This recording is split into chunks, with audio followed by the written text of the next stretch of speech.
मेरे गुरुदेव की महिमा बड़ी अद्भुत निराली है।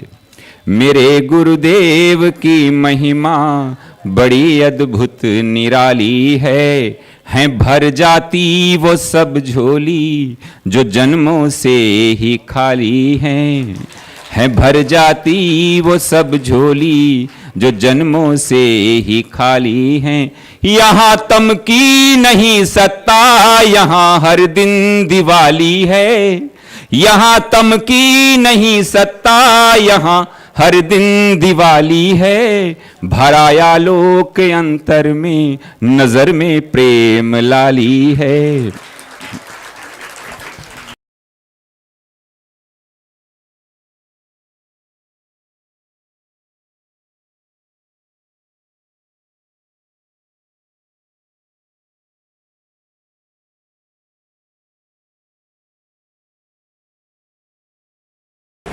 ओम सहना भवतु सहनो भुनक्तु सह वीर्यं करवावहै तेजस्विनावधीतमस्तु मा विद्विषावहै।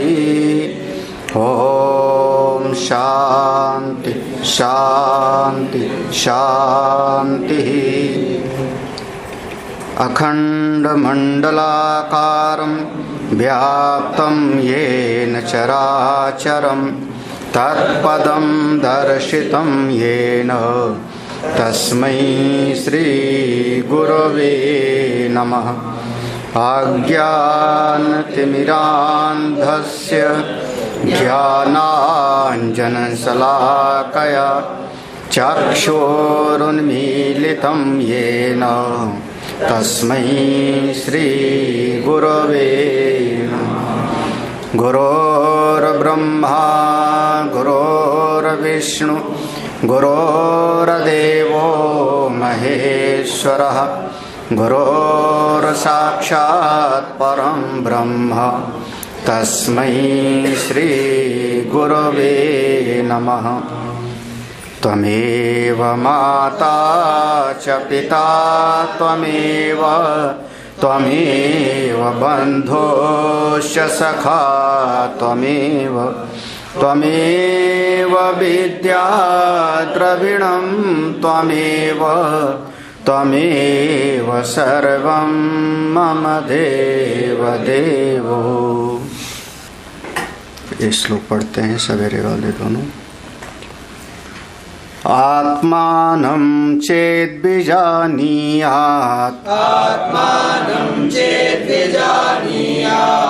अयम् अस्मीति पूरुषः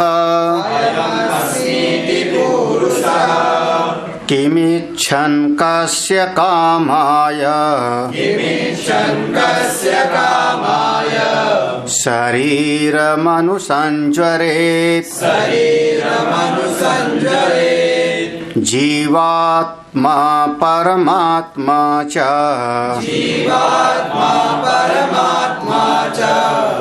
इत्यात्मा दुविधीरितः चित्तादात्म्यात्रिभिर्देहैः जीवासन् भोक्तृतां व्रजेत् परमात्मा सच्चिदानन्दः तादात्म्यं नाम रूपयोः गत्वा भोग्यत्वमापन्नः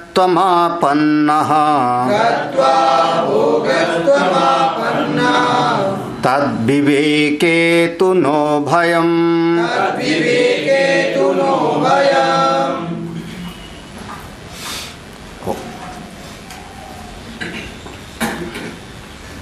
जीवात्मा परमात्मा च इति आत्मा दुविध। इस प्रकार से आत्मा के दो स्वरूप का निरूपण किया। वेद में, श्रुति में आत्मा शब्द से दो प्रकार से निरूपित किया गया। जब निरुपाधिक अवस्था में है, शुद्ध अवस्था में है, तो उसको हमने कहा परमात्मा। और जब वही किसी न किसी नाम रूप से तीनों शरीर से तादात्म्यपन्न हुआ, जैसे प्रतिबिंब, जैसे घटाकाश, तब उसी को नाम हमने दिया जीवात्मा। आकाश जैसे एक ही है, घड़े की दीवार के कारण हमने घटाकाश कह दिया, कमरे की दीवार के कारण मठाकाश कह दिया। शुद्ध अवस्था में वो शुद्ध आकाश है। उसी प्रकार से वह परमात्मा शुद्ध अवस्था में हम उसको ब्रह्म कहते हैं, लेकिन जब उसी का आभास हमारे अंतःकरण में पड़ने लगा, मैं भी चेतन जैसा व्यवहार करने लगा, तो कहा गया कि अब मैं हो गया जीवात्मा। वही चेतन जब तीन शरीर, स्थूल, सूक्ष्म और कारण, ये तीनों शरीर से तादात्म्य कर लेता है, तब जीवात्मा बन गया। अब चूंकि वो शरीर से तादात्म्य किया, तो शरीर को कभी सुख मिलता है और शरीर को कभी दुख मिलता है। अब शरीर के साथ सुख की घटना हुई तो भीतर वाला कहता है मैं सुखी। कौन कह रहा है? शुद्ध परमात्मा नहीं। कौन बोल रहा है? जिसने तादात्म्य किया था, वो चिदाभास, वो जो चेतन का आभास भीतर पड़ने लगा, वो जीवात्मा कहने लगता है मैं बहुत सुखी हो गया। दुख की घटना हुई तो कहने लगता है तादात्म्य करके मैं बहुत दुखी हो गया। अब ये जो सुखी दुखी पने का भाव है, इसी का नाम हो गया भोक्ता। अब कौन बन गया? ये भोक्ता। फिर हमको हमेशा सुख ही मिले, इसके लिए कुछ परिश्रम करना है, इसलिए के लिए कुछ न कुछ हमको यज्ञ करना है, उपाय करना है, जिससे हमेशा हमको सुख मिले। जब करने लगा तो इसी का नाम पड़ गया अब कर्ता। अब यही जीव भोक्ता और कर्ता बन करके ये संसारी हो गया। अब जब करने लगेगा तो जब करने, देखो पहले आया भोक्तापन, हमको सुख चाहिए, दुख से हम बच जावें, उसके लिए फिर करेगा उपाय कुछ न कुछ, यज्ञ याग आदि, दान पुण्य, परिश्रम, मेहनत, पढ़ाई सब करेगा, तो कर्ता बन गया। जब करने लगेगा तो दो विभाग हो जाएगा, कभी अच्छा करेगा और कभी कुछ न कुछ खराब भी करेगा, दोनों बातें हो जाएगी। जब अच्छा करेगा तो हो जाएगा पुण्य और खराब करेगा तो हो जाएगा पाप। बस तब ते जीव भयऊ संसारी, बस ये जीव संसारी बन गया और संसार में इसका संसरण शुरू हो गया। फिर एक करता है, करते करते फिर सुखी दुखी होता है, कुछ कर्म का फल भोग लिया, कुछ कर्म का फल बाकी रह गया, जिसका फल बाकी रह गया उसको भोगने के लिए ये जीव फिर से शरीर धारण करने के लिए चला जाएगा। और इस प्रकार से बार बार इस जीव का आवागमन होता रहता है। इस बात को कह दिया इस छठे श्लोक में। हाँ, चित्त तादात्म्यात्, वह चैतन्य ही जब तादात्म्य किया त्रिभिर्देह, तीनों शरीरों से, तब उसी का नाम हो गया भोक्ता। ओ जीव को ही हमने कहा कर्ता और भोक्ता। जीव ही सुखी और दुखी होता है, आत्मा सुखी दुखी नहीं होती, असल में जीव ही सुखी दुखी होता है। अब यहाँ पर जो विचार का विषय आया है, सुख और दुख पर विचार कर रहे हैं। दुख दो प्रकार का बताया ना, ऐहिक और आमुष्मिक। हाँ, तो ऐहिक दुख, आमुष्मिक दुख, और दुख चला जाएगा तो ऐहिक दुखाभाव और आमुष्मिक दुखाभाव, ऐसे निरूपण किया था। यहाँ दुखा भाव की स्थिति और वहाँ पर भी दुखा भाव की स्थिति। ये जो सुख दुख है ना, एक सरल भाषा में समझो, सुख और दुख ये दोनों, इसका निर्णय करना बड़ा मुश्किल काम है। पातंजल मुनि ने सीधा कह दिया अनुकूल वेदनीयम सुखम। उन्होंने इतने कह दिया कि हमारे मन को जब ये समझ में आता है कि हमारे अनुकूल है, अनुकूल वेदनीय, वेदनीय माने ज्ञान, वेदनीय माने समझ, हमारे भीतर हमारी बुद्धि को जब ये समझ में आता है कि हमारे अनुकूल है तो उसमें सुखी हो जाता है। बस इतने समझ में आता है, घटना से नहीं। अगर समझ में ना आवे, जैसे एक जो डॉक्टर है वो इंजेक्शन निकाल के बाकायदा उसका हवा निकालता है बुलबुला दिखा के, है ना, आप लगवाते हो कि नहीं? दर्द होगा शरीर को, लेकिन आपकी बुद्धि में समझ क्या हो रही है? हाँ, अरे आपकी बुद्धि में समझ है कि ये लगवाना जरूरी है, तब तो पैसा दे के लाइन लेके लगवा रहे हो ना, पैसा भी दे रहे हो, लाइन भी लग रहे हो, और जा करके और कहता उधर मुंह करो। हमको बोला उधर मुंह करिए महाराज। हमने कहा देखना है, झूठे तो नहीं लगा रही हो तुम। तो अब बुद्धि में अगर आपकी समझ में आया कि मेरे अनुकूल है तो आप उसका इंजेक्शन लगवाने के लिए आपको उसमें भी सुख मिल रहा है। आदमी तो आजकल फोटो खिंचा के और डाल रहा है हमने भी इंजेक्शन, है ना। तो क्या नाम हुआ? अनुकूल वेदनीयम सुखम। हमारे मन को जब अनुकूलता का भाव आता है तो उसका नाम हो जाएगा सुख। और तत्प्रतिकूल, और मान लो हमारे मन को लगे कि नहीं ये हमारे मन के प्रतिकूल है, बस इसी का नाम हो गया दुख। बस इतना का है। हाँ, प्रतिकूल वेदनीयम, उल्टा लगने लगा कि नहीं नहीं हमसे तो हमको तो बहुत कष्ट वाला बात है। अब भले कोई आपको बहुत प्रिय चीज खिला रहा है, लेकिन आपको लगता है कि मेरे साथ ये अहित कर रहा है, तो आप उससे दुखी हो जाओगे। हाँ, पिताजी ने डांट दिया, माँ ने थप्पड़ मार दिया और आपको प्रतिकूल लगने लगा ना, ये हमारे दुश्मन हैं, बच्चा घर छोड़ के भागे। क्यों? क्योंकि लगने क्या लगा कि जबकि माता पिता हितैषी हैं, माता पिता बच्चे का हित चाहते हैं, लेकिन उसकी बुद्धि में संबोधि में क्या बात आई कि ये हमारा नुकसान करना चाह रहे। जब देखो तब हमारे खिलाफ ही लगे रहते हैं। हाँ, अरे हमारी भी आजकल के बच्चों के एक शब्द है, हमारी अपनी लाइफ है, हमारी अरे मेरा अपना जीवन है।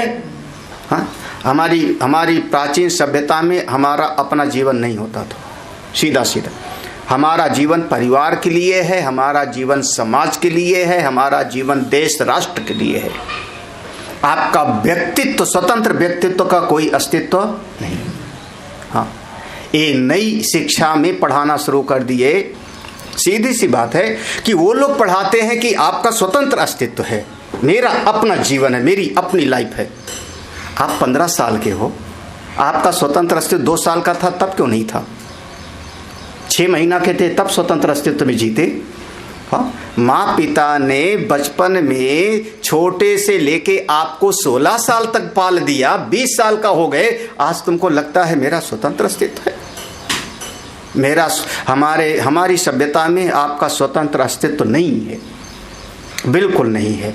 जब तक देह है तब तक देह के साथ में परिवार है, समाज है, देश है, राष्ट्र है। आपको इनके लिए करना होगा। समझ रहे हो कि नहीं ये बात? हाँ, नहीं समझ आ रहा? यही हमारी शिक्षा का और आज की शिक्षा का मतभेद है, जिसका परिणाम है कि हमारे परिवारों में विघटन है, हमारे परिवारों में विघटन हो रहा है। हाँ? अब एक माँ बाप जब 16 साल तक 20 साल तक मेरा भला चाहते थे, आज उन्होंने मेरी बात नहीं मानी, हमको कोई चीज़ खाना था, कोई कपड़े पहनना था, नहीं खिलाया पिलाया, डांट दिया, तो बच्चा कहता है हमारे दुश्मन हैं, हम जा रहे हैं घर छोड़ करके। क्या मतलब हुआ ये? प्रतिकूल। हाँ, है नहीं। देखो, नुकसान नहीं माँ बाप चाह रहे हैं, लेकिन उसको वेदना में उसकी संबित में क्या आ रहा है कि ये हमारे दुश्मन है। बस इसी का नाम हो गया दुख। समझ रहे होंगे कि सब बात। मन को अनुकूलता का ज्ञान होवे तो इसमें सुख, और मन को प्रतिकूलता का ज्ञान हुआ तो इसी का नाम हुआ दुख। ठीक है, अब ये जो सुख और दुख है इसी पर चल रहा है, आप ध्यान देना। यह दुख का एक कोई न कोई हेतु होता है, कोई एक माध्यम बनेगा, एक कारण बनता है इसी जगत में से। हमारे पड़ोस का, हमारे व्यवहार में रिश्तेदारों का, हमारे समाज में एक दुख का कोई न कोई एक हेतु निमित्त बनता है। हाँ, निर्निमित्त इस जगत में कुछ नहीं, बिना निमित्त के कुछ भी नहीं होता। भूकंप भी आया तो उसका भी निमित्त है, बरसात हो रही तो उसका भी निमित्त है। आप यहाँ बैठ के सत्संग सुन रहे हो तो इसका भी कोई न कोई हेतु है। निर्निमित्त, बिना निमित्त के कुछ नहीं होता, कुछ नहीं। हाँ, हर एक घटना कोई न कोई निमित्त से होती। तो हमको जो दुख मिल रहा है उसका कोई न कोई एक निमित्त अवश्य होगा, कारण होगा। अब हमारी बुद्धि जिस पर कारण को देख लेती है कि इसके कारण से दुख है, उसी को ठीक करने में हम लग जाते हैं। हाँ, उस परिस्थिति को बदलने में लग जाते हैं। हाँ, हमको लगा कि इसके कारण दुख है तो उसको हम बदलने में लग जाएंगे। हाँ, पति के कारण दुख है, पति को बदलने के लिए कोशिश करेंगे। पत्नी के कारण दुख है, पत्नी को बदल। माँ बाप के कारण दुखी है। जहां जहां पर जिसके कारण आपको दुख का महसूस होगा, आप उस परिस्थिति को परिवर्तन करने के लिए जूझ पड़ते हो। हाँ, समझ में आना चाहिए। हाँ, है ना कि नहीं? हाँ, अरे भाई हम पढ़े लिखे नहीं इसलिए हम दुखी हैं, तो पढ़ता है आदमी। हाँ? हमको नौकरी नहीं मिली थी इसलिए हम दुखी हैं, तो नौकरी के लिए मरा जा रहा है वो सवेरे से शाम तक। हमारे पास पैसा नहीं इसलिए दुखी हैं, तो पैसे के लिए सवेरे से शाम तक लगा हुआ है। हमारे यहाँ पर जमीन जायदाद नहीं तो उसके लिए लगा हुआ है, बाल बच्चे नहीं तो उसके लिए लगा हुआ है। आप जहाँ जहाँ पर दुख का निमित्त देखते हो, उस निमित्त को बदलने का प्रयास जी जान से करते हो, क्योंकि दुख किसी को पसंद नहीं। ठीक है ना? तो दुख का एक होता है निमित्त, हेतु। हम ये अलग अलग शब्द है, एक शब्द निमित्त कह लो, हेतु कह लो, कारण कह लो। दुख का कोई न कोई एक निमित्त बनता। हाँ, अब उस पर विचार करना पड़ेगा। राम जी को वनवास जाने का निमित्त कौन है?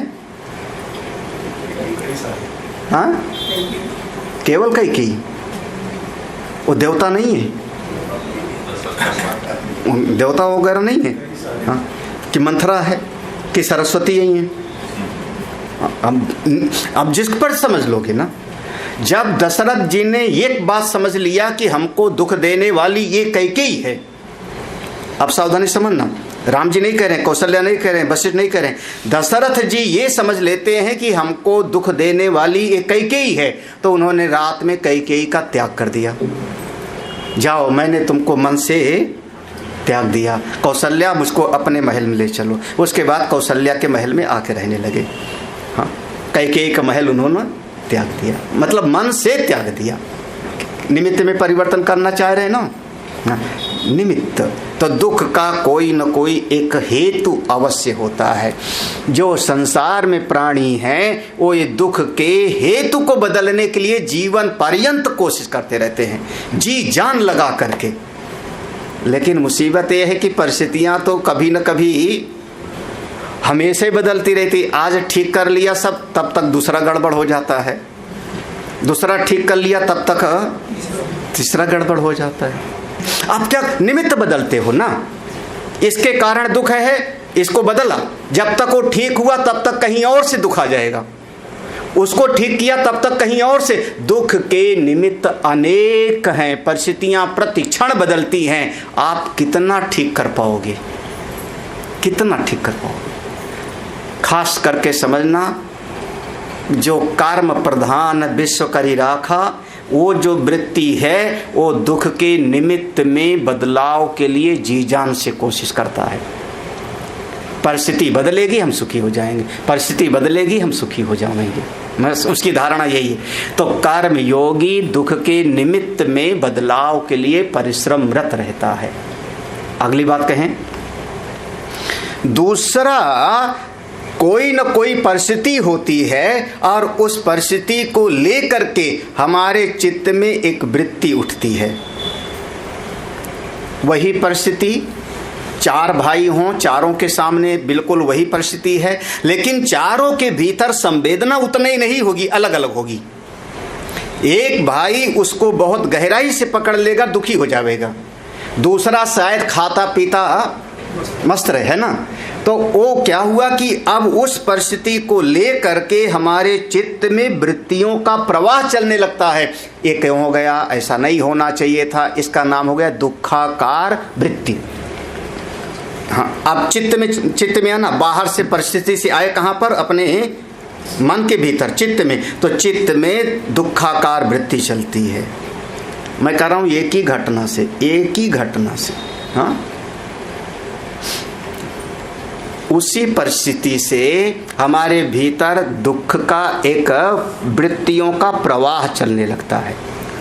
ऐसा क्यों हो गया? और जब कभी ऐसी वृत्ति हो जाती, देखो रात में नींद गायब हो जाएगी। हाँ, घटना तो जो होता दिन में गया, लड़ाई तो दिन में हो गई, लेकिन रात में सोए, अब सोते समय भी लेटे लेटे इसने ये बोल दिया, वो हमको बोलना चाहिए था, नहीं बोल पाए, कल जरूर बोल दूंगा, ऐसे उसने ऐसे बोला होगा, समझाया होगा किसी ने, उसने सिखाई होगी। कौन सिखाई होगी? हमारी अपने बहू ने हमारी बेटे को सिखाई होगी, तभी वो इससे बोला। अब सारी रात आपकी नींद हराम हो गई। क्यों नींद क्यों नहीं आई? बोले दुखाकार वृत्ति चल रही थी। ठीक है ना, वृत्तियों का प्रवाह चल रहा था। अब बाहर से तो अब आया कोई संत के पास, महाराज क्या करूं, बहुत विक्षिप्त हूं, बेचैन हूं। तो भगवान की उपासना करना, अपने मन को भगवान से लगाओ। हाँ? अरे मन है, बिना सोचे नहीं रहेगा। मन का नाम ही है ना संकल्प विकल्पात्मका मन, वृत्त्यात्मका मन, वृत्तियों के प्रवाह का नाम ही तो मन है। अरे इस वृत्ति में आप भगवान को बिठा लो। चलो, आपको रात भर नींद नहीं आई ना, तो भगवान का नाम जपते हुए आप लेटे रहो, गुरुमंत्र का जाप करते हुए लेटे रहो। नहीं आई नींद ना, कोई बात नहीं, आप चिंता क्यों करते हो? भक्त है वो उस दुखाकार वृत्ति को भगवताकार वृत्ति में परिवर्तित करता है। ठीक है ना, अब सिद्धांत समझ लेना। हाँ, वो परिस्थिति में नहीं परिवर्तन कर रहा है, वो परिस्थिति में बदलाव नहीं लाना चाह रहा है, वो किसमें? दुखाकार वृत्ति को भगवताकार वृत्ति में परिवर्तित करना चाह रहा है। मेरे कन्हई ऐसे हैं, मेरे राम जी ऐसे हैं, संसार जैसा होगा होगा। कर्मयोगी किस में लगा है? परिस्थिति का परिवर्तन करने में, और भक्त है अपनी वृत्ति का परिवर्तन करता है। ठीक है ना? हाँ, स्पष्ट होना चाहिए सिद्धांत। हाँ, नहीं तो भक्तों के जीवन में तो आपसे ज़्यादा कष्ट आया महाराज। सुदामा की कहानी तो सभी पढ़ते हो। हाँ, एक ही दो नहीं। हाँ, कबीर साहब की तो झोपड़ी के बगल में ही कोई न कोई कसाई भी तो है, उनको लिखना पड़ा, कबीरा तेरी झोपड़ी गल कटियन के पास। गल कटियन माने गला काटने वाले के बगल ही में है।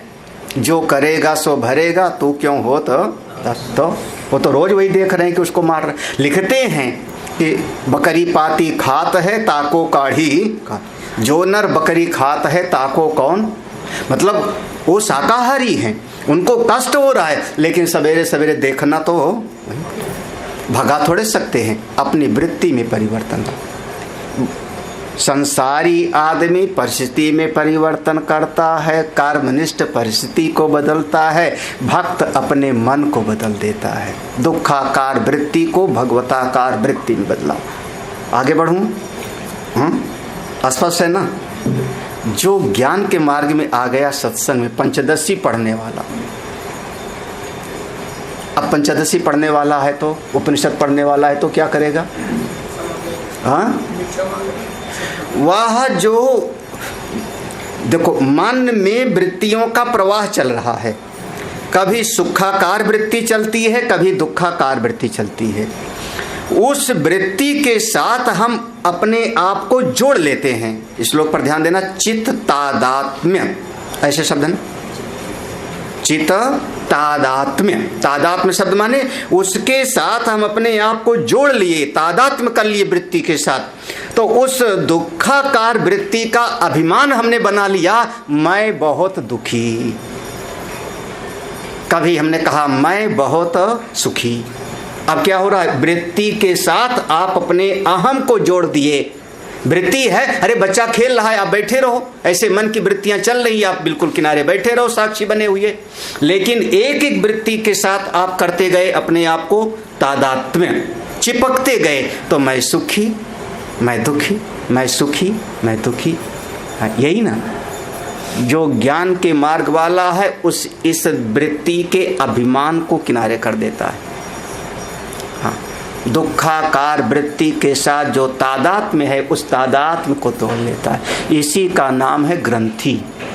भिद्यते हृदय ग्रंथि छिद्यन्ते सर्व संशया। ग्रंथि गांठ पड़ गई ना। मन है, मन में दुखाकार वृत्ति चल रही, चलने दो, चलो थोड़ी देर के लिए, वैसे नहीं चलना चाहिए लेकिन चल रहा है। हम दुखी थोड़े हैं, मैं तो आत्मा हूँ। हाँ, मैं तो सच्चिदानंद ब्रह्म हूँ। ये सारा जगत जैसे चल रहा है ऐसे मन में वृत्ति भी चल रही है। हम क्या करें? उसने मन से अपने तादात्म्य को, है ना। हाँ, अच्छा, वहाँ कीर्तन चल रहा है, आपने मन को हटा करके सत्संग में मन लगा रहे हो कि कीर्तन में? हाँ, है ना। सही बताओ, कौन सा भजन गा रहे हैं, कोई बता सकता है? हाँ, इसके बाद अब ध्यान जा सकता है क्योंकि हमने पॉइंट आउट कर दिया ना। अब वो चल रहा है, उधर कौवा बोल रहा था, किनारे जनरेटर चल रहा था, है ना, शोर हो रहा है, सब चल रहा है। हम उसको भगाने थोड़े जा रहे हैं, लेकिन अपने आप का तादाद में हमने। रेलवे लाइन के किनारे रहने वाले भी वहां पर सोते हैं, बढ़िया, सारी रात ट्रेन आती और जाती है, और फिर भी वो सो लेते हैं। कैसे सो लेते हैं? कैसे? आप एक दिन के लिए जाओ, तो एक दिन के लिए आप किसी के घर पे मेहमान बन के जाओ रेलवे लाइन के किनारे, आपको नींद नहीं आवेगी। हाँ, लेकिन जो रेलवे में नौकरी करने वाले हैं, जो रेलवे किनारे जिनका घर है, उनको उससे फर्क, क्योंकि उससे तादाद में उन्होंने उसको हटा लिया, है ना। बस सीधी सी बात है। अरे भाई, बच्चा रोया, बच्चा रोया, बिल्कुल बच्चा रोया, आप लड़ने के लिए तैयार हो गए, क्यों? मेरा बच्चा है। अगले क्षण फिर बच्चा रोया, आपने देखा, अब आप बिल्कुल दुखी नहीं होते, क्यों? एक इसका बच्चा रो रहा है, संभालो, भीतर से अब दुखी नहीं हुई है, क्यों? क्योंकि मेरा बच्चा नहीं, है ना। तो ऐसे मन रूपी आपका जो बच्चा है, ये चाहे जो वृत्ति आवे, तत्व ज्ञानी उसमें से तादात्म्य को हटा लेता है, तो उसके भीतर ये वृत्ति नहीं आती, मैं सुखी, ये वृत्ति नहीं आती। हाँ, है, मन में आता होगा, मैं सुखी या मैं दुखी, ऐसे वृत्ति नहीं आती। तो ज्ञानी, देखो अब पूरा सूत्र समझना, संसारी आदमी कर्मनिष्ठ दुख की परिस्थितियों को बदलने का प्रयास करता है, जीवन पर्यंत परिस्थितियां बदलती रहती हैं, जीवन भर लगा रहता है। इसी को आदमी कहते हैं व्यवस्था बनाना। थोड़ा सा एडजस्ट करना चाह रहे हैं, व्यवस्था बना रहे हैं, बन जावे तो भजन, है ना। भक्त अपने उस दुखाकार वृत्ति को भगवताकार वृत्ति में बदल लेता है, बस दुनिया जैसी है वैसी। और तत्ववेत्ता अपने मन से भी तादात्म्य को हटा लिया, मन में जो आता है आवे, मन मेरा है ही नहीं, मन तो भगवान को दे दिया हमने। एक प्लाट है मेरे पास, जब तक मेरे पास प्लाट है उसमें घास उगती है तो दुख होता है। कोई आदमी उसमें आके खूंटा गाड़ दे हुए, महाराज लड़ने के लिए तैयार, और एक दिन प्लाट को बेच दिया, बस तहसील गए, रजिस्ट्री करके साइन किया और चले आए, पैसा ले लिया। उसके बाद उस प्लाट में वो गोबर रखे, क्या करोगे? हाँ, मुर्गी पाले, क्या करोगे? हाँ, क्योंकि प्लाट में रहा ही नहीं। तो भगवान ने कहा इस मन को तुम हमको बेच दो ना, मय्येव मन आधस्व मयि बुद्धिम निवेशय। कितना आसान सी बात है ना। हाँ, मन को मुझको दे दो, मैं मन को ले लेता हूँ। तो जब तुम्हारा मन ही नहीं तो काहे के परेशान? अब आपका मन है, चाहे जो करो आप, जाओ। हाँ, तो अज्ञानी बिल्कुल सबसे तटस्थ निर्द्वंद महिमा में। अब आगे बढ़ते हैं, पंचदशी में आ जाओ।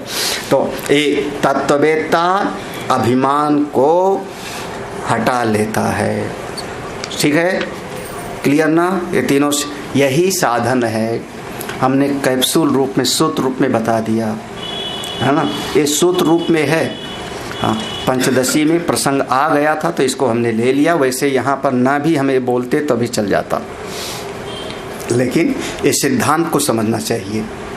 चित्त तादात्म्यात् त्रिभिर्देह, यही है ना। ये चेतन जब तादात्म्य बना लेता है तब क्या बन गया? जीवः सन, जीव बन गया। और जीव बन के क्या करता है? भोक्तृताम, भोक्ता बन गया। मैं सुखी और मैं दुखी। है कौन? ये असल में है कौन? परमात्मा सच्चिदानंद, यही है ना। हाँ, परमात्मा, ये पढ़ लिया था सर। परमात्मा सच्चिदानंद, आप हो सच्चिदानंद परब्रह्म, लेकिन तादात्म्य किससे बना लिया? नाम रूपयो, नाम रूप से तादात्म्य बना लिया।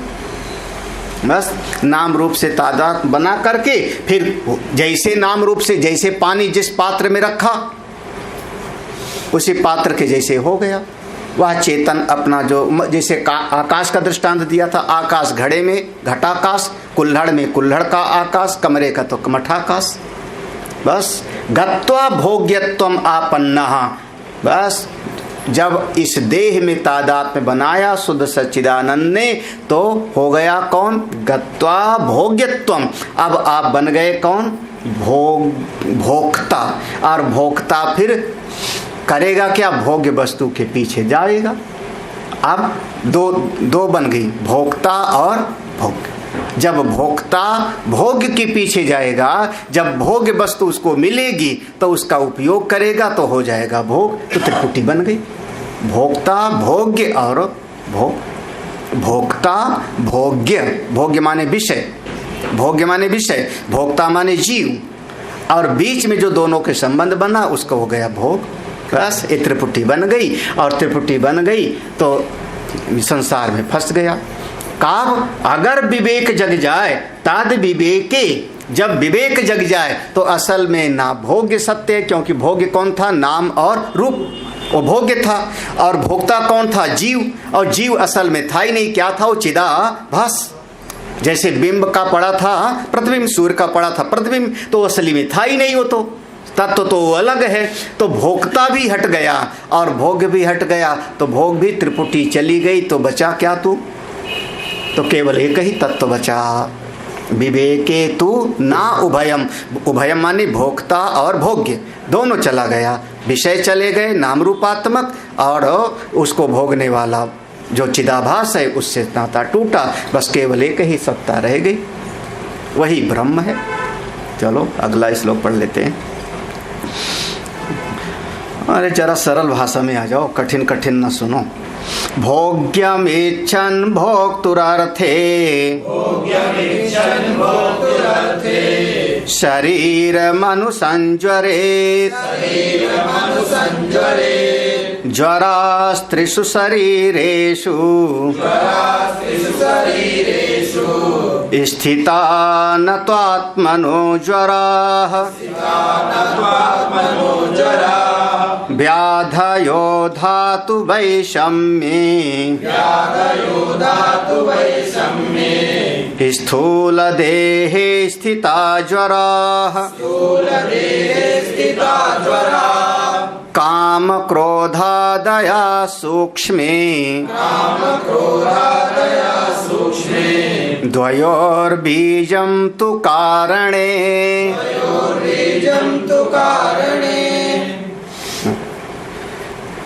सबसे पहले इसको ले आओ, भोक्तु। भोक्तु भोग्यम इच्छन, यहाँ भोक्तु शब्द है ना। भोक्तु माने जीव, भोक्तु माने जीव, जो भोक्तापना वाला है वह जीव, प्राणी, मनुष्य, वह जो मनुष्य है जीव। भोग्यम इच्छन, भोग्य वस्तुओं की इच्छा करता है। किसकी? वही नाम रूपात्मक जगत की, शब्द स्पर्श रूप रस और गंध। अब इस जो जीव है उसको संगीत सुनना है। संगीत सुनना है तो सहारा किसका लेगा? नाक का, नाक के सहारे सुनेगा। अब इसके भीतर देखो, भोक्ता के भीतर इच्छा है कि मैं गाना सुनूं, तो सहारा किसके लेगा? कान का, यही ना।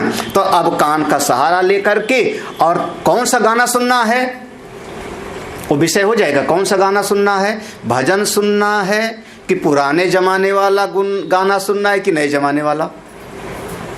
कौन सा गाना लगाऊं? हम बच्चे लोग खड़े रहते थे, वो शादी विवाह में तवा लेके आता था इतना बड़ा बड़ा, हाँ, और उसमें वो तवा लगाता था ऐसे, है ना। तो महाराज क्या बढ़िया बढ़िया उस ज़माने में गाने चलते थे, हाँ। अब हम बच्चे लोग कहते थे ये वाला लगाओ, तो वो जो बैठा रहता था उसमें ऐसे हवा भरता था, पता नहीं उसकी स्प्रिंग वगैरह थी, और फिर माइक से जुड़ा रहता था, वो तवा उसमें लगाता था तो सुनते थे। अब ये वाला गाना सुनना है तो हमने, अब देखो भोग्य विषय क्या हो रहा है यहाँ पर, ये वाला गाना, ठीक है ना। सुनेंगे किससे हम? कान से। और सुनने वाला कौन हो गया? भीतर जीव, बस बन गया। अब इसको सब में ढाल लो ऐसे। खाना है, क्या खाना है? हलवा की रसगुल्ला, अरे जो मिल गया ये भगवान का प्रसाद है, इतना ही क्या। लेकिन अब आज हमको खाना है। देखो अब खाना क्या खाना है? ये वाली चीज। तो वस्तु हो गई भोग्य, यही ना। मुंह हो जाएगा साधन और हम हो गए उसके भोक्ता। अब त्रिपुटी बन रही ना, देखो बिल्कुल, हाँ। इसीलिए यहाँ भोक्तु भोग्यम इच्छन अर्थे, उस अर्थे माने उस विषय के साथ, शब्द स्पर्श रूप रस और गंध, उसके साथ कैसे भोगेगा? शरीरम अनु, ये शरीर का माध्यम लेकर के भोगेगा। जब शरीर का माध्यम लेके शब्द स्पर्श का भोग करेगा तो ये ज्वर में तपेगा, ये शरीर दुखी होगा उसका। शरीरम अनु संज्वरित, हाँ, दुखी होगा शरीर आपका। सुखी भीतर वाला होता है, याद रखना। हाँ, वो भोगता है, वो कहता है बहुत बढ़िया खाना मिला आज, लेकिन चबाने में हो सकता है गले में फंस गया हो एक तो, हाँ, कई बार चावल का दाना फंस जाता है नाक वगैरह में, तब कई बार तीखा है तो शरीर ज्वर से ग्रसित होगा। लेकिन भीतर वाला कहेगा क्या पकौड़े थे, हाय हाय, क्या ठीक लगने समझ में नहीं आ रहा। अरे सवेरे घूमना चाहिए, क्यों? बोले घूमोगे तो अच्छा रहेगा। अब सवेरे घूमने में आप सुखी हो रहे हो, स्वस्थ रहेंगे, और शरीर बेचारा थक रहा है, पसीने पसीने हो रहा है ना। अब देखो शरीर को, अच्छा नहाने में, मंजन करने में, मंजन कर रहे हो, एक आध बार ब्रश लग जाता है मसूड़े में, हाँ, दाढ़ी बनाने में छिल जाता है कि नहीं, कई बार कटा कि नहीं कटा। तो शरीर आपका विषयों के भोगने में झेलता है बेचारा, लेकिन भीतर वाला आप, हाय हाय, भगवान भला करें। कई बार जो है ऐसा देखने में लगता है कि ऐसा जूता पहनते हैं कि उस जूता पहनने में कितना दुखी होते होंगे। कोई फौज में थोड़े जा रहे हो आप। हमारे यहाँ की जो ऋषि परंपरा थी, वो ऋषि परंपरा हमारी ये है कि ध्यान में आपको बैठना है, ध्यान में बैठना है, पूजा में बैठना है, तो ऐसे कपड़े पहनो जिससे वो शरीर हमारा कसा कसा ना रहे, मन हल्का रहे, तभी आपका पूजा में, जाप में, ध्यान में मन लगेगा। अंग्रेज लोग, जो फौजी लोग थे, वो कहते थे कि नहीं, इतना सत्वगुणी नहीं बनना, रजोगुणी बनना है, खड़े रहो, तगड़ा रहो, टाइट रहो। तो ऐसे कपड़े पहनाओ जिससे उसको आराम महसूस ना हो। आराम महसूस ना हो तो टाइट रहेगा, खड़ा रहेगा, तैयार रहेगा सोल्जर। तो उनके ड्रेस वैसे बन गई। अब आजकल ऐसे ऐसे कपड़े आ गए, राम राम। उनको कपड़े को कह दो पहन करके नीचे बैठ जाओ, ऐसे ऐसे कपड़े पहनते हैं सब, राम भला करे। तो अब वो कपड़े पहनने में भी तकलीफ है जी, अगर कोई समझे तो। हाँ हाँ, मोच आ जाता है बार बार पाँव में। हाँ, ऐसी जो कह रहे हैं सैंडल पहना, एक ऐसी उंगली पर टिका हुआ, हाँ, एयरपोर्ट पर देखा ऐसे ऐंठ गई। तो अब क्या हुआ? अब आप ऐसा वस्त्र पहन रहे हो, ऐसा चीज, उससे शरीर तो दुखी हो रहा है, लेकिन भीतर आप खुश हो रहे हो। देखो क्या मैंने जूता पहना, क्या कपड़ा पहना, कैसे मैंने क्या किया। भोग्यम इच्छन भोक्तु, ये भोक्ता भीतर का जीव भोग्य वस्तुओं की इच्छा बनाता है और तमाम तरह के शब्द स्पर्श रूप रस गंध को ये भोगने के लिए जाता है, प्रयास करता है, और उसमें शरीर उसका थकता है, शरीर दुखी होता है, लेकिन फिर भी उससे वो भीतर अपने आप को बड़ा सुखी मानता है। कैसी चित्त वृत्ति है। हाँ, नहीं जम रही बात, नहीं जम रही, ना जमे तो मैं क्या करूं, खूब अनुभव करो। हाँ, अरे खाने में भी दुख होता है, चबाओ, बोलने में दुख है, देखने में दुख है। हाँ, ज़्यादा देख लो मोबाइल तो आँख गड़बड़। हाँ, क्या मुसीबत है। हाँ, तो कहाँ कहाँ बुखार आता है। बुखार माने तकलीफ। बोले ज्वरा त्रिषु शरीरेषु, तीनों शरीर में बुखार आता है। ज्वर माने बुखार, तकलीफ। हाँ, ज्वरा त्रिषु शरीरेषु, तीनों शरीरों में बुखार चढ़ेगा, दर्द होगा, तकलीफ होगा। कौन? स्थूल, सूक्ष्म और कारण, तीनों शरीरों में तकलीफ होगी। ना तू आत्मनो, ना तो आत्मा में कभी कोई तकलीफ नहीं होती। इसीलिए जो आत्मज्ञानी हो गया सारे सुख दुख के परे हो गया। तरत शोकम आत्मविद। और आत्मज्ञानी नहीं है, शरीर में स्थित है तो कोई न कोई प्रकार का दुख भोगेगा। ऐसा कोई शरीर वाला नहीं जिसको तकलीफ ना झेलनी पड़ी हो। कौन सा तकलीफ, कौन कौन सा होता है? बोले व्याधयो धातु वैषम्य स्थूल देह। लो, सबसे पहले देखो स्थूल देह, ये शरीर। वैद्य जी के पास पहुंच गए, वैद्य जी बुखार आ रहा है, दर्द हो रहा है। वैद्य जी ने ऐसे पकड़ा, ऐसे कुछ नाड़ी पकड़ते हैं, यहाँ पर 3 नाड़ी है, वात पित्त कफ। ऐसे एक नाड़ी उछल रही तो कह देते हैं कफ बढ़ा है, खांसी आ रही है।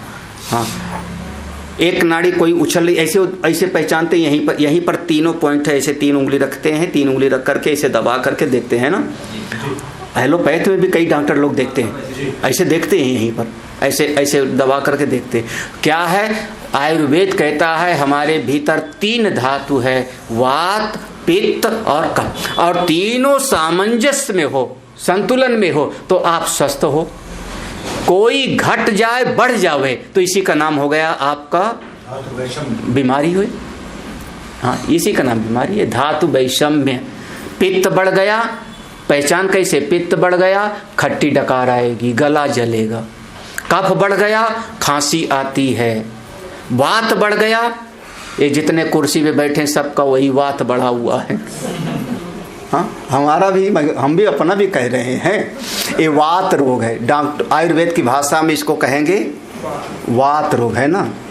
वात रोग, वात रोग में क्या होगा? घुटना दर्द करेगा, कमर दर्द करेगा, गठिया हो गया, अंदर का हवा का, वात माने हवा, जो नसें हैं उनमें ऑक्सीजन ठीक से आ जा नहीं पा रहा है, गड़बड़ हो गया।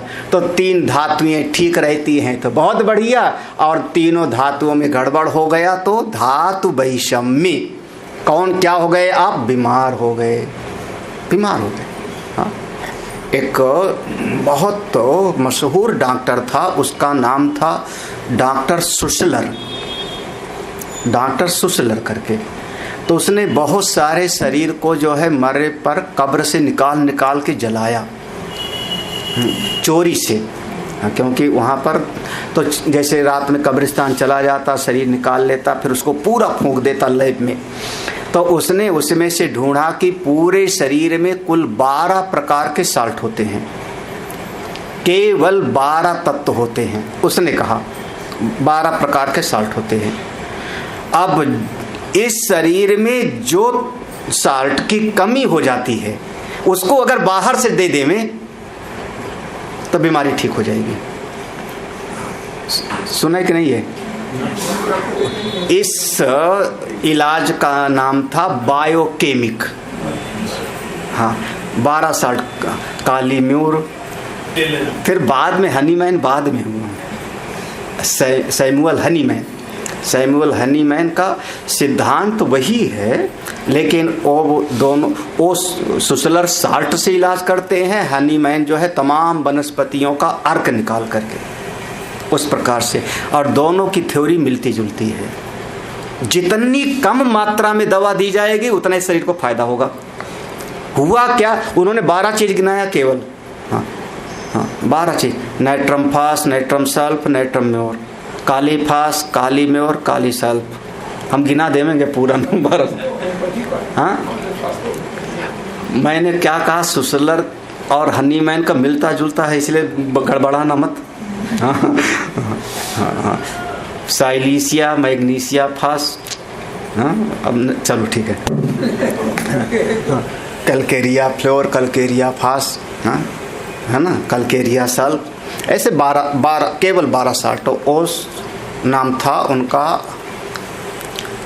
सुसलर, तो बायोकेमिक सुसलर और होम्योपैथी हैनीमैन, सैमुअल हैनीमैन। तो ये दोनों का था। तो अब देखो, सुसलर ने कहा 12 तत्व हैं, हमारे आयुर्वेद चरक महाराज ने कहा शरीर में केवल 3, वात पित्त और कफ। बस जब ठीक ठाक रहता है तो आप स्वस्थ हो, गड़बड़ हो गया तो आप बीमार हो गए।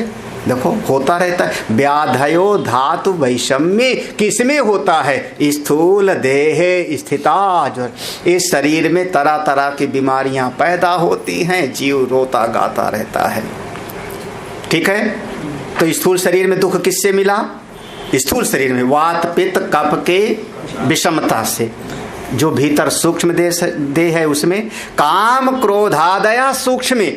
लो, जो सूक्ष्म शरीर है, अंतःकरण आदि, जो इसमें 19 शक्तियां हैं, 5 ज्ञानेंद्रियों की, कर्मेंद्रियों की, 5 प्राण, 4 अंतःकरण, उसमें क्या? काम क्रोध लोभ मोह मद मत्सर राग द्वेष इच्छा कामना मित्र शत्रु का भाव, ये सब सूक्ष्म शरीर के ज्वर हैं। काम क्रोधादया सूक्ष्म, ये ज्वर है। ज्वर माने संताप। जैसे बुखार चढ़े तो आपका शरीर जलता है, ऐसे ये सब भीतर आपको जलाते हैं। एक शब्द कोई सवेरे सवेरे आपको बोल देवे, सवेरे सवेरे मंदिर आया था दर्शन करने के लिए, हम भी आए थे दर्शन करने के लिए, सवेरे उसने बोल दिया आप तो बहुत खराब हो स्वामी जी। वो बोल के चला गया और अब स्वामी जी का पूरा दिन बताओ क्या हो गया? संतप्त तो हो गए ना, इसका नाम हो गया संताप। तो एक किस में हो रहा है? सूक्ष्म शरीर में। ठीक है, सबका सब। द्वयोर बीजम तो कारण। अब भैया जब ये स्थूल शरीर में भी दुख है, सूक्ष्म शरीर में भी दुख है, तो इसका कोई ना कोई कारण तो होगा ही ना। इसका बीज कहीं ना कहीं तो होगा, क्योंकि निर्निमित्त कुछ नहीं होता, बिना निमित्त के बिना हेतु के कुछ नहीं होता। तो इसका बीज कहां पर है? जहां है उसी का नाम है कारण शरीर। कौन क्या कारण है सबका? सारे दुखों का कारण क्या है? अविद्या। वही सूक्ष्म शरीर है। हाँ, सूक्ष्म शरीर ही अविद्यात्मक है, अनादि अविद्या। हाँ देखा, कारण शरीर की परिभाषा सुना दिया है ना। तो वही कारण है, इसीलिए कारण कुछ न कुछ होता है। हाँ, वो गाना गाते हो ना, एक झोली में फूल खिले हैं एक झोली में कांटे, अरे कोई हे राम राम। ऐसे गाना गाते हैं। हाँ? एक झोली में फूल खिले हैं, कोई कारण होगा, उस कारण को ठीक ठीक हम दिखा नहीं सकते, इसीलिए हम कह रहे हैं अनिर्वचनीय। याद है ना, माया के कुछ लक्षण बताए थे, अनादि, अनिर्वचनीय, त्रिगुणात्मिका, भाव रूपा, कार्यगम्या और ज्ञान निवर्त, है ना, भूलना मत। तो वो अनिर्वचनीय है, हम बता नहीं सकते। कारण है, जरूर है, कारण है, उसका कारण है। हाँ? वो जो कारण है वही कारण शरीर है। सब संताप ही है। अगला देखो, अभी ये इसी लोक का दुख है, अभी ये परलोक वाली बात आके करेंगे अभी। हाँ, कहा था ना कि 2 प्रकार का दुख है, इस लोक का और परलोक का। तो इस लोक का दुख की चर्चा अभी चल रही। इस लोक में दुख, इस शरीर में, सूक्ष्म शरीर में और कारण शरीर। दुख है, दुख है। हाँ? योग दर्शन का सूत्र कोई सुना सके? परिणाम ताप, ये सूत्र है। हाँ, पढ़ाया था योग दर्शन। परिणाम ताप संस्कार दुखई गुण वृत्ति विरोधाचा दुखमेव सर्वम विवेकिनः। योग दर्शन में जो है मैंने पढ़ाया था, परिणाम की दृष्टि से विचार करो तो विवेकी को सब जगत में दुख ही दुख दिखाई पड़ता है, परिणाम की दृष्टि से। ताप परिश्रम करने की दृष्टि से देखो तो अभी हमने कहा खाना खाने में भी मुंह में मेहनत करनी, ताप। हाँ, संस्कार की दृष्टि से देखो तब भी इस संसार में सब जगह पर दुख ही दुख हमको दिखाई पड़ता है। संस्कार माने उसका जो अवशिष्ट चित्त में बीज बच जाता है। हाँ, गुण वृत्ति विरोधाच, तीनों गुणों में वैषम्य होगा, सत्व गुण रजोगुण तमोगुण की दृष्टि से देखो तो सब दुखम एव सर्वम विवेकिना, विवेकी आदमी को तो सब जगह पर दुख ही दिखाई पड़ता है। ये पातंजल मुनि का दिया हुआ सिद्धांत है। परिणाम की दृष्टि से विचार करो, परिश्रम की दृष्टि से विचार करो, जिस दृष्टि से विचार करो, जगत दुखमय है। नहीं समझ में आता तो हम क्या करें? हाँ, समय समझाएगा, समय समझाता है। हाँ, जब समझ में आता है तो शरीर की ताकत समाप्त हो जाती है, फिर करने का कुछ बल नहीं रह जाता। इसीलिए शास्त्र और संत की बात मान लो, शुरुआत में ही शुरू हो जाओ। हाँ, 60 साल के बाद 70 साल के बाद वो बात समझ में आई तो फिर बहुत सारी जो है, तब उतनी आपकी यादाश्त शक्ति अच्छी नहीं रह जाती, उतना शरीर ध्यान में बैठ नहीं सकता, कैसे करो? इसलिए पहले से ही कौमार आचरेत प्राज्ञो, इसलिए कहा बचपन से ही इस मार्ग में लग जाना चाहिए। किसने कहा? प्रहलाद जी ने अपने गुरु भाइयों को विद्यालय में उपदेश दिया था। कौमार आचरेत, बचपन से ही इस मार्ग पर चल पड़ना चाहिए। श्रद्धा से मान लो तो बहुत बढ़िया, नहीं धक्के खा के माना तो फिर क्या करना? धक्के खा के माना तो चलिए आगे पढ़ूं। 2 श्लोक देखो। हाँ, अद्वैतानंद मार्गेण परात्मनि विवेचिते अपश्यन् वास्तवं भोग्यं किं नामेच्छेत् परात्मवेत् आत्मानन्दोक्तरीत्यस्मिन् जीवात्मन्यवधारिते भोक्ता नैवास्ति कोऽप्यत्र शरीरे तु ज्वरा कुतः। देखो 2 विभाग किया था ना, 2 विभाग किया था, अभी किया था कि हम ये 5 विषयों को भोगने की इच्छा करने लगते हैं तो ये नाम रूप का जगत, शब्द स्पर्श आदि 5 विषयों का जगत ये बन गया भोग्य। ठीक है, बार बार ये सारा जगत हो गया भोग, 5 विषय ये सब का सब भोग्य हो गया। और जो इच्छा कर रहा है उसका नाम हो गया भोक्ता। आत्मा नहीं, कौन? भोक्ता। वो भोक्ता क्या था? वो चेतना के तादात्म्य के कारण बन गया था, चिदाभास, उसने भोक्तापन आ गया। तो अब ये 2 चीज हो गया, भोग्य और भोक्ता। अब भोक्ता भोग्य के साथ जब जुड़ जाता है तो उसी का नाम भोग हो जाएगा, त्रिपुटी बन जाएगी। तो अद्वैतानंद मार्गेण, जो पहले पढ़ चुके हो एक प्रकरण, कौन सा? अद्वैतानंद, अभी पढ़ा था, कितना दिन हुआ? हाँ, अद्वैतानंद पूरा पढ़ा था। जब अद्वैतानंद में जो हमने पढ़ाया था उसके हिसाब से मार्गेण जब विचार करोगे तो सारा नाम रूप का जगत मिथ्या हो जाएगा। क्या दिखेगा सब जगह पर? परमात्मन विवेचते, सारा जगत ब्रह्ममय है। तो अपश्यन वास्तवम भोग्यम, तो भोग्य वस्तु कोई रही नहीं। जगत कैसा हो गया? वहाँ नाम रूप का निषेध हो गया। वहाँ बताया था बार बार कि घड़ा केवल वाणी का कहने का बात है, घट शब्द केवल शब्द है, असल में तो केवल वहाँ अधिष्ठान रूप मिट्टी है, यही ना बार बार पढ़ा था। तो नाम रूप दोनों बिल्कुल कल्पना में है। वाचा रंबणम विकारो नामधेयम मृत्तिका इत्येव सत्, ऐसे पढ़ाया गया था ना। तो सारा जितना नाम रूप का जगत था वो सब का सब बाधित हो गया, सब झूठा हो गया, तो भोग्य रहा ही नहीं। अपश्यन वास्तव में भोग्य वस्तु रही नहीं, सब ब्रह्ममय है। तो किसकी इच्छा करे? किम नाम इच्छा, तो कौन सी चीज को पाने की इच्छा करे? कौन? परात्मविद, जो परमात्मा को जानता है। अद्वैतानंद प्रकरण से भोग्य वस्तु का बाध हो गया, तो भोग्य वस्तु उसकी नजर में कुछ रही नहीं। अच्छा, फिर इसके पहले प्रकरण एक आया था आत्मानंद, याद है ना? तो आत्मानंद उक्त रीत्यास्मिन्, जिसने आत्मानंद प्रकरण को ठीक से पढ़ा होगा वो इसी प्रकार से विचार किया होगा। तो उसमें एक विचार किसका किया गया? अपनी आत्मा का। ये क्या है, कैसे आया?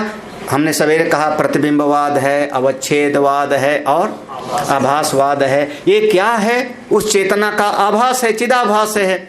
जब ये विचार किया गया तो असल में एक ही सत्ता वह ब्रह्म दिखाई पड़ी। तो भोक्ता न एव अस्ति, या जो जीव के रूप में दिखाई पड़ रहा था भोक्ता, असल में भोक्ता ही नहीं है, जीव पनाई झूठा है। केवल एक आत्मा है, एक ब्रह्म है। तो आत्मानंद के प्रकरण से विचार करेगा तो भोक्तापन, जीव भाव झूठा सिद्ध हो गया। फिर किसकी कामना करे? फिर क्यों दुखी हो? शरीरे तू ज्वरा कुता, फिर शरीर में काहे का तकलीफ होगा? हाँ, अब यहाँ पर पूरा सिद्धांत बताया। दोनों प्रकरण में विषय क्या है? आत्मानंद प्रकरण में विषय है कि यह जो चिदाभास है ये सही नहीं है, वास्तव में शुद्ध चेतन ही ब्रह्म है। यह जो चिदाभास बन गया है, चिदाभास हो करके जीव बना, कर्ता भोक्ता बना और संसार में ये झूठा है। वहां से ये समझ लिया। और अद्वैतानंद में समझ लिया कि नाम रूप का जगत सारा का सारा ये झूठा है, असल में एक ही परम ब्रह्म है। अब संताप का कोई कारण कहाँ रहा? दुख का कौन सा कारण रहा? ना भोग्य रहा ना भोक्ता रहा। जब भोग्य और भोक्ता दोनों खत्म तो भोग तो है ही नहीं, तो बचा क्या? फिर एक अधिष्ठान स्वरूप ब्रह्म बचा, दुख का अभाव हो गया, बस दुख सारे समाप्त। इसीलिए ज्ञानी लोग दुखी नहीं होते, डांटते हैं। ये मत कहना डांटेंगे नहीं, हाँ अब यही गड़बड़ हो जाने। हाँ बिल्कुल, अगर दूसरा जो है नहीं कहना मानता तो दुखी हो गए, हमको क्या?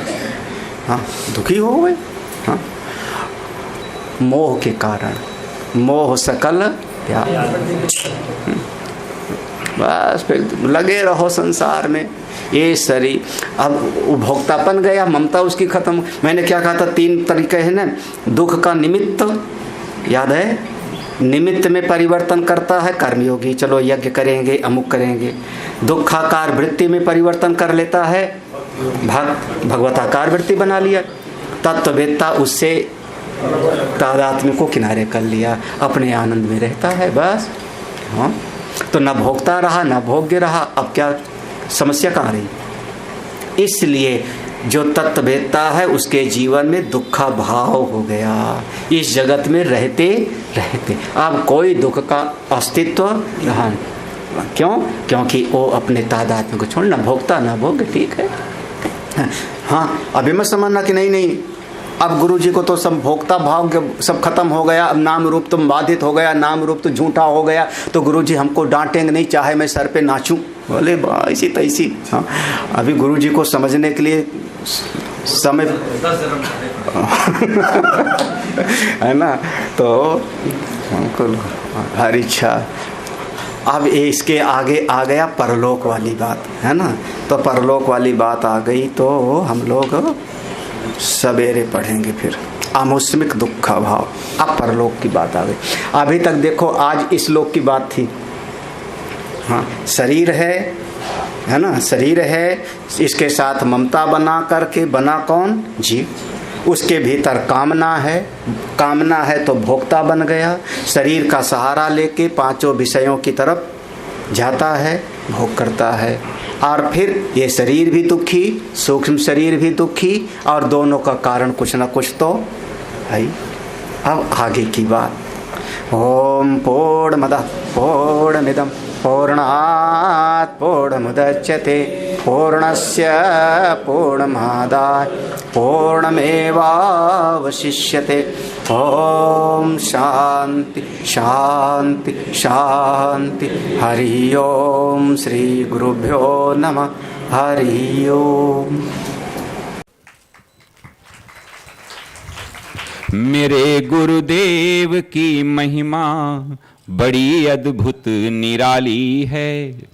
मेरे गुरुदेव की महिमा बड़ी अद्भुत निराली है भर जाती वो सब झोली जो जन्मों से ही खाली है भर जाती वो सब झोली जो जन्मों से ही खाली हैं।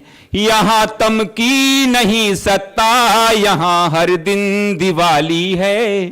यहाँ तम की नहीं सत्ता, यहाँ हर दिन दिवाली है। भराया लोक अंतर में नजर में प्रेम लाली है।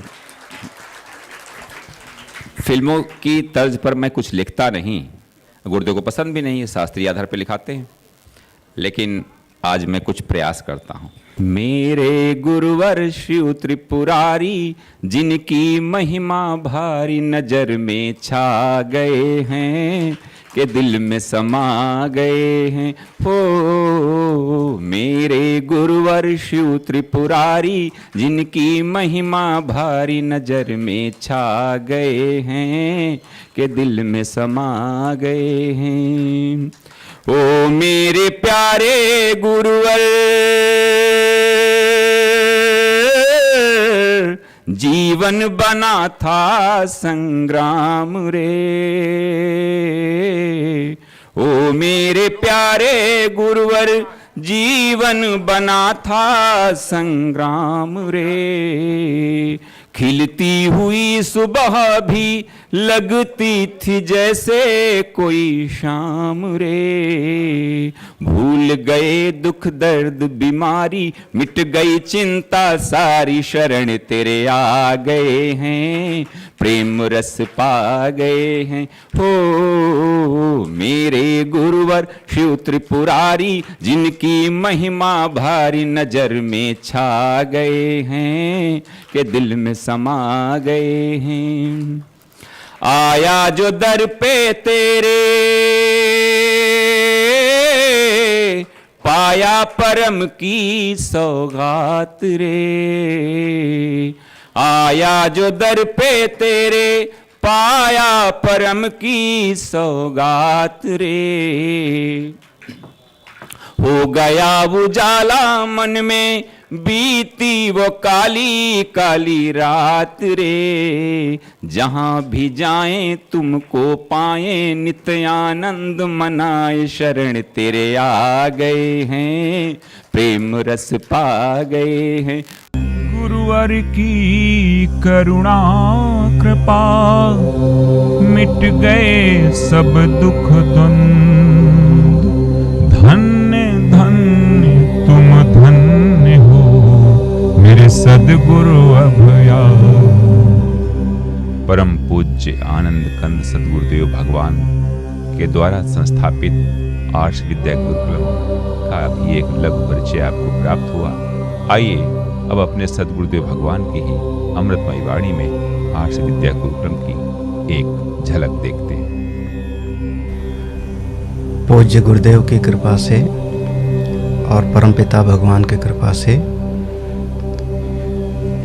मन के भीतर एक भाव पैदा हुआ कि समस्त जीवों का हित हो, साधना के मार्ग पर सभी लोग अपने आगे बढ़ें। जो जीवन का परम प्रयोजन है, आत्यंतिक सुख की प्राप्ति और पूरी तरह से जीवन में से दुख की निवृत्ति, इसी उद्देश्य को लेकर के यह श्री शौनक आर्ष विद्या प्रन्यास नाम का एक संस्था गठित की गई सन 2002 में, जिसके अंतर्गत ये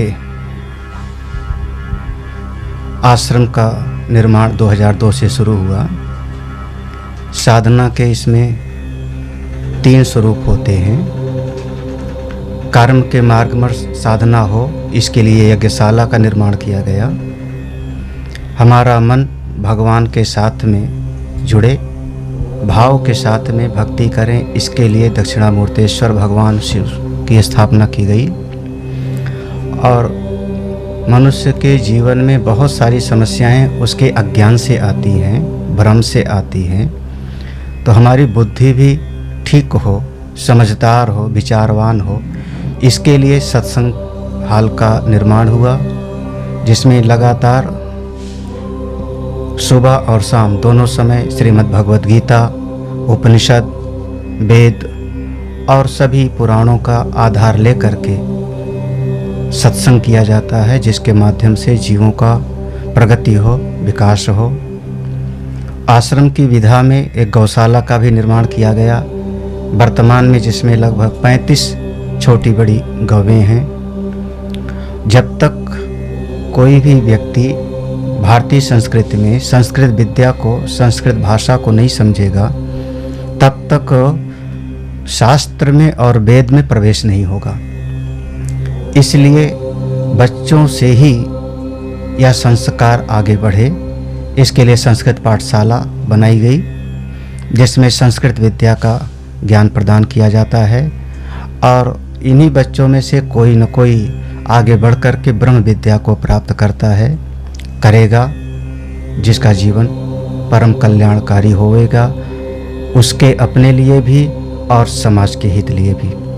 जीवन का मूल सूत्र यही है, सर्वे भवन्तु सुखिनः, सर्वे सन्तु निरामया, सर्वे भद्राणि पश्यन्तु, माँ कश्चित् दुःख भाग् भवेत्। ओम शांति शांति शांति।